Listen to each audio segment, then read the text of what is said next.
Shalom alehim bisem Yesua Hamasyah. Assalamualaikum warabina Isa Al-Masih. Salam sejahtera di dalam nama Tuhan Yesus Kristus. Salam kami dalam 3 bahasa, bahasa Ibrani, bahasa Arab, dan bahasa Indonesia. Artinya sih sama, salam sejahtera di dalam nama Tuhan Yesus Kristus. Bersama saya Pendeta Henry Tandianta STH. Kali ini kita akan membahas sebuah tema kiriman dari atau pertanyaan dari Bapak Warisno. Ada di mana nih?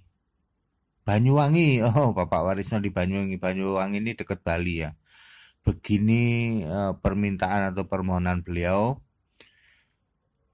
Mohon dijelaskan tentang bahwa Allah itu roh. Apa maksudnya dan implikasinya bagaimana? Oke. Baik saudara-saudara, maka judul pembahasan kita kali ini adalah Allah itu roh. Ya, itu judul kita dan apa implikasinya itu yang akan kita bahas. Ya saudara-saudara, Kristen satu-satunya yang secara tegas Alkitabiah menyatakan bahwa Allah itu roh. Ya. Roh itu bukan zat. Roh itu tidak berwujud, bukan zat. Kalau zat itu kan berwujud ya, Saudara ya. Kita baca Alkitab ya. Yohanes 4 ayat 24. Allah itu roh. Ya, di situ dilanjutkan, barang siapa yang menyembah Allah haruslah menyembah di dalam roh dan kebenaran. Saudara-saudara, di khotbah saya yang lain saya menyatakan begini, level tertinggi memahami Allah adalah ketika kita itu paham Allah itu roh, ya. Karena Allah itu roh, maka punya sifat omnipresent, maha hadir pada detik yang sama di semua tempat. Kalau Allah detik ini melawat Surabaya, karena di Surabaya ada doa pujian penyembahan, maka Allah yang sama pada detik yang sama bisa berada di Amerika, bisa berada di Eropa, bisa berada di Australia. Jadi tidak ada istilah Tuhan, mengapa engkau tidak mengabulkan doaku? Terus jawab Tuhan, kamu di mana? Saya di Surabaya Tuhan. Oh maaf, waktu itu saya sedang di Bandung. Ya, tidak mungkin begitu. Allah itu tidak mungkin begitu. Implikasinya ya saudara ya, sekali lagi saya bilang, level tertinggi memahami Allah adalah ketika Anda paham bahwa Allah itu roh, bukan zat, bukan sesuatu. Ya, Allah itu di surga. Makanya kalau menyembah Allah itu ya di surga. Sujud menyembah ke surga, hadap atas atau tangannya menengadah ke atas ke langit. Sebab surga saat ini ada di atas. Katanya nyembah Allah, kok sujudnya ke sesuatu di bumi? Nah, itu perlu dipertanyakan. Saudara-saudara, omnipresent atau maha hadir, gitu. Anda harus pahami itu. Bagi yang nggak paham maha hadir, yang dikira Allah itu zat, maka maaf kata nih, hujatan-hujatan ini nongol terus. Itu waktu Allah lahir jadi manusia namanya Yesus, di surga kosong dong. Dipikirnya Allah itu zat.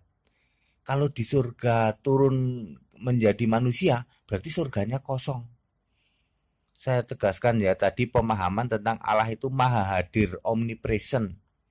Allah menjadi manusia pada detik yang sama di surga tetap ada Allah. Ya, itu yang disebut omnipresent, maha hadir. Wah, kalau Yesus lahir, Allahnya ikut lahir dong. Itu kan memahami Allah itu zat. Ya, itu kalau Yesusnya makan, Allahnya ikut makan dong. Itu kan pemahaman Allah itu zat. Allahnya orang Kristen itu roh. Ya, itu waktu Yesus disalib, Allahnya ikut kesakitan enggak ya? Pemahaman seperti ini kan memahami Allah itu zat. Ya, Yesus itu menjadi manusia itu tentu saja dibatasi ruang dan waktu. Sementara Allah itu roh, tidak dibatasi ruang dan waktu. Jadi dua hal yang berbeda, meskipun Yesus itu adalah manusia ilahi, DNA-nya Allah. Kenapa tepuk jidat? Pusing Pak, mikirin Allahnya orang Kristen tuh pusing. Katanya Allah kok jadi manusia. Manusia kok tetap ada Allah di surga, pusing Pak. Lah iya, lawang kamu kan memahaminya Allah itu zat. Ya, level tertinggi memahami Allah. Allah itu roh. Makanya hanya Kristen satu-satunya yang secara tegas mengatakan Allah itu roh. Lah kamu nggak akan bisa memahami Allah itu zat. Jadi manusia, surganya kosong dong. Pemerintahan dunia kacau balau dong. Kasihan deh. Ya.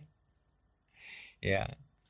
Kita mesti smart, kita mesti makin hari makin cerdas di dalam beriman ya. Jangan cuma pokoknya nggak bisa Allah jadi manusia. Pokoknya nggak bisa.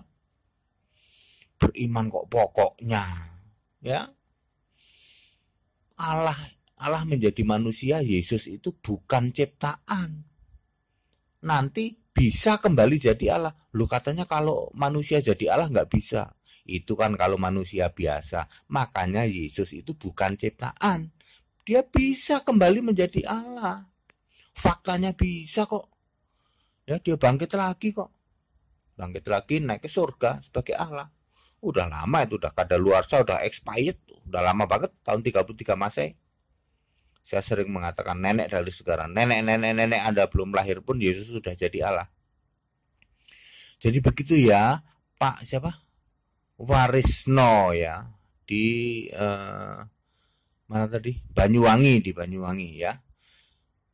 Allah itu roh, implikasinya adalah Allah itu maha hadir.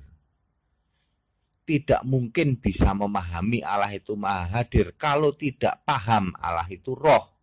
Kalau Anda memahami Allah itu zat berwujud sesuatu, tidak mungkin Anda bisa paham Allah itu maha hadir.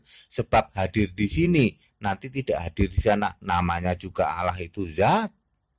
Allah itu bukan sesuatu berwujud, bukan. Allah itu roh. Kalau Allah itu roh, maka Allah bisa maha hadir, bisa maha kuasa. Ya toh? Ya itu.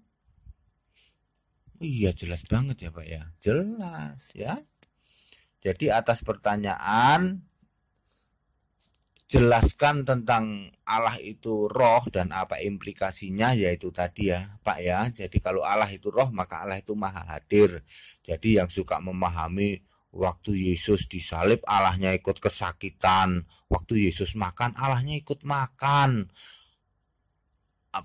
Pada mulanya Firman bersama-sama dengan Allah, masuk iya Budi dan Joko bisa bersama-sama. Budi dan Joko ya beda. Itu semua memahami Allah itu zat ya.